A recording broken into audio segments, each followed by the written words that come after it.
Hey everybody, it's Party Elite taking a look at more new Total War Warhammer 2 footage. Today we got to see some Dark Elves campaign gameplay, and there's a lot to dissect, so let's dive right into it.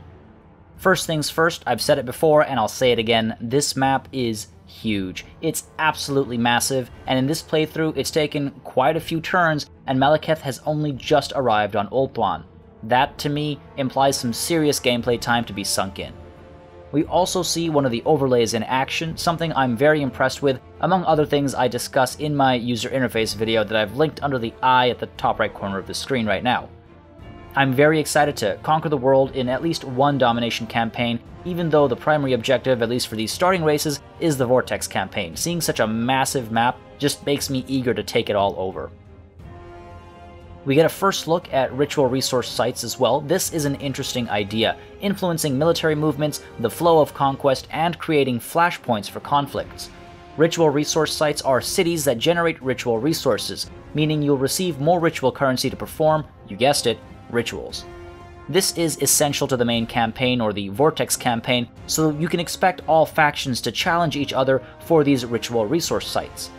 Here we see that Malekith has taken Val's anvil from the High Elves, slowing down their progress while also speeding up that of the Dark Elves. And sought after by all the races. Stealing Val's anvil from the High Elves both speeds us up and slows them down. However, the High Elves are still progressing, and just 5 turns ago they've begun their second ritual.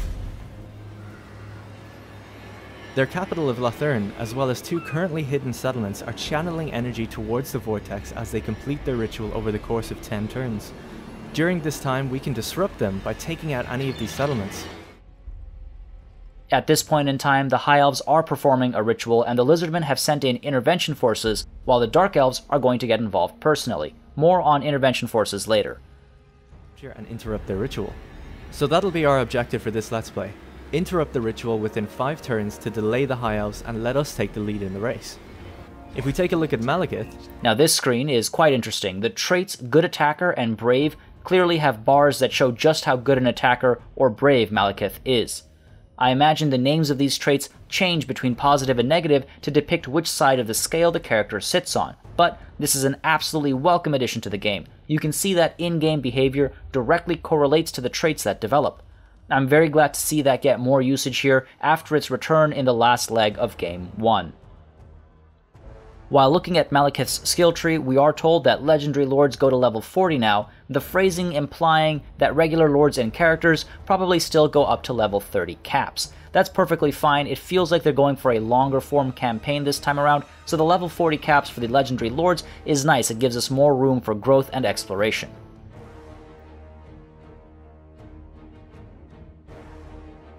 Now we get our first proper look at the Black Arcs. As I've mentioned before, these are mobile 10-slot cities that also act as recruitment centers. Rather than simply being able to do local recruitment within a range for it, though that is possible in the Dread expansion stance, we see something a little bit more interesting in my opinion. Units are recruited into the Black Arc, and your armies have to move to them to get reinforcements like they do from a friendly army. This is nice because it puts your units at risk at sea and still forces you to fall back to the coast when inland wars rage on. Even in the Dread expansion stance, there's a limited range where you can get reinforcements and replenishment, so it does force you back to the coast. We also see naval stances, not too many. Full speed is the equivalent of forced march, allowing you to get farther by sea in 1 turn. We'll move our Black Arc up to reinforce Malekith, switching to Dread expansion stance to make sure his army is replenishing.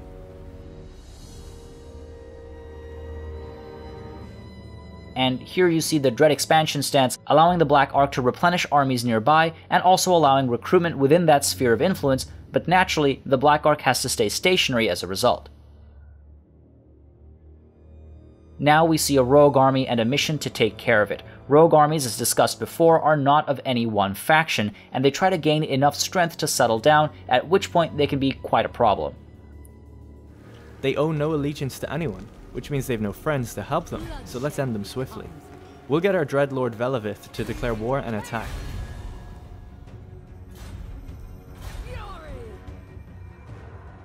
Looks like they're trying to run away, but they're essentially cornered on the coast. Seeing that their doom is inevitable... Here we see a Cainite assassin join in on the fun to help gain more post-battle loot, and now with a quick auto-resolve, we've got some slaves to take. after a fight and increase the amount of post-battle loot we get. Cruelty and violence. For Naggaroth, for victory! Alright, so an easy battle, we've got our little bit of loot, and it looks like we've ranked up too. Let's enslave the captives and sort them out later. Now we've completed our mission, earning us ritual currency and 2,000 gold, and the mangy hands are no more. Now here we see the Name of Power skill available to Dreadlords. Only one of the three can be picked, locking the other two away. A martial Name of Power will allow the Dreadlord to increase their own combat skills. A revered Name of Power will better the abilities of the Lord's whole army, and the aristocratic Name of Power is one that gives benefits on the campaign map, either to the faction as a whole or just the province where the Lord is currently residing. When the third option is picked, we see what I hope are relatively randomized options for names that coincide with actions that offer different results. Faction-wide increase to income is excellent, so we'll spread out the vassals, becoming Velivith Barbslash. We could do with recruiting a few units for her as well, so we'll grab some bleak swords to bolster our home defense. Cyrus Barbstorm and her army is on the way to sack Blacklight Tower, belonging to them. Now we see an encounter at sea, but we've already seen that before, and as we end the turn, take a look at all the settings we have access to.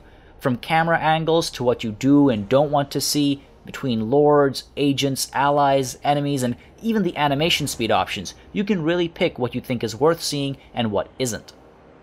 Couple of diplomatic conversations, looks like it's pretty standard affair here, so we'll just move over it to the Dark Elf Rites. Again, rites are not like rituals. Rites require regular progress, not ritual currency to perform. In the case of Dark Elves, that implies sacrificing slaves. Of course. Now, here we see the four options that Dark Elves have. Sacrifice to authority, allowing lords the chance to gain loyalty at the start of turns, and increasing public order by +4 for 10 turns. Sacrifice to Hecate, increasing experience, winds of magic, and success chances for sorcerers for 10 turns, and then Sacrifice to Cain, increasing post-battle loot, income from slaves, casualty replenishment rates, and the like for 15 turns. And then finally, the Sacrifice to Mathalan, granting you another Black Arc. With cooldown times of 25 to 40 turns, you'll get these options relatively often based on your wealth and progress otherwise. Now I just want to reinforce the mention of loyalty. We know that's a Skaven thing, but apparently it's also a thing for the Dark Elves. Now that's very fitting, I think, and it probably works similarly between the two factions, while replacing the High Elf influence mechanic. Now let's take a look at the slave mechanic. The slave screen allows you to manage with some precision where new slaves go. More slaves means more money, but it also means reduced public order and increased chance of rebellion. Dark Elf structures will help allow for more slaves with fewer problems within a settlement, and also help reduce what is rather politely called the decline rate of slaves. You'll see Naggarond get preference for new slaves, while all other settlements are told to not take any new slaves in for the time being. You may want to gear towards slaves, versus provinces with low public order, perhaps due to climate, that you might not want to send slaves. So currently we don't have very many at all, and Naggarond is doing fantastic, with buildings ready to put the slaves to work, so let's set it to a high priority and stop the influx of slaves in our other provinces for now. With that done, let's march on Blacklight Tower.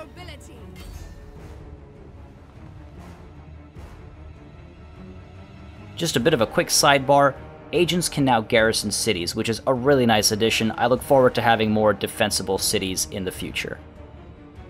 Moving on, this town is sacked for some slaves. Now we've just gained 600 slaves, and they've been sent straight to Naggarond. Now we're making money again.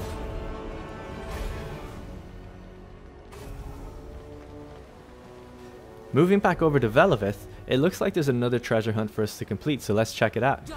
Velivith completes an encounter at sea.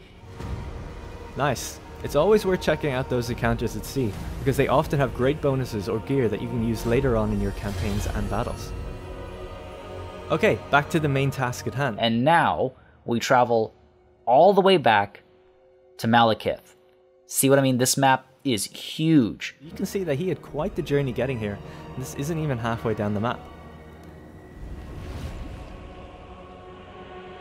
Now let's disembark his army and scout ahead to see what the High Elves have in store for us. Now moving on, Malekith is almost ready to strike at the city performing the High Elf ritual, but first we see the option to upgrade buildings on the Black Arc. We can actually reach it, and we're still gaining replenishment from the Black Ark, so Malekith's army is healing. We might as well upgrade our buildings on the Ark so we can recruit even better units later down the line. Now, a small concern I have is that the Lizardmen will fail at Lothern, and they'll send their other army towards me from the rear, pinning me in this forest. So, to ensure that the High Elves are kept busy, we'll call upon an intervention. The Dark Elves also call in the AI-controlled intervention forces to prevent any surprises for Malekith, and you can see that there are 3 tiers available at varying costs.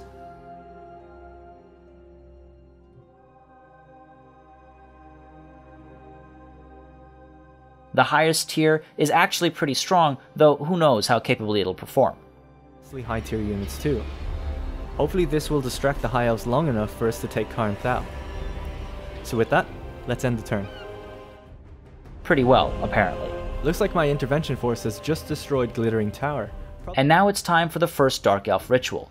With enough ritual currency now available, you can see the benefits the ritual provides and which cities will be involved in performing it, and in other words, more susceptible to increased enemy aggression. Give us 5,000 gold, and it means we'll need to protect Nagaront, Har Kaldra, and Kalira, our strongest settlements. So let's begin. The ritual is underway, my lord. Even working together, it will take your greatest adepts some time to complete. Such is the ritual's power that the great vortex itself distorts under its pull. Be wary, though, for while the vortex is weakened, the forces of chaos will slip into this world. Ready your defenses, for they will doubtless be drawn to the ritual's power. Now there's a call to return to these cities as the forces of chaos are pouring forth to cause some serious damage. Malekith, meanwhile, continues his campaign in Ulthuan. So there you have it, folks. The Dark Elves campaign preview shows us quite a few Dark Elf mechanics with some depth, and it looks like they'll be quite fun to play, but I think we always thought that. The campaign map is really being brought to life here, not just with vibrant colors contrasting the dark expansion of the Dark Elves, but also in terms of the variety of things to do and reasons to do them. As always, for more Total War content, make sure you subscribe to this channel as I keep bringing you news, battles, campaign Let's Plays. The second game is just around the corner now. Thank you very much for watching, and until next time, cheers.